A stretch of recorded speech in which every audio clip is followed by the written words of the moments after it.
Welcome back to our channel. Today I'm going to be showing you two different versions of a straddle jump. The first one is going to be a traveling straddle jump.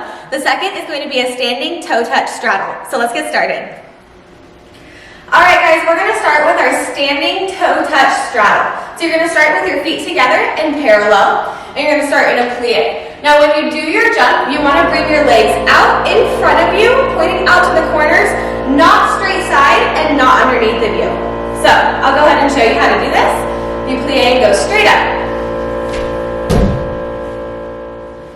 Alright, let's do that one more time. Make sure you start and land your jump in plie. Alright, now I'll show you a traveling straddle jump. So we're going to start this one with a chasse to the side. So you go chasse, making sure to beat those feet in the air, cross over. You're going to come through your passe and extend out to your corner, again with your leg in front of you. And then you're going to switch your feet, extending that other leg, coming back through a coupe, and step behind. So starting with our chasse, we go.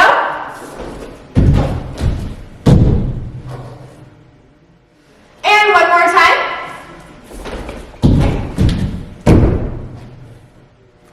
Alright guys, hope you like learning that jump today. If you want to learn any other cool dance jumps, turns, or anything like that, check out some of our other videos on our channel and don't forget to subscribe.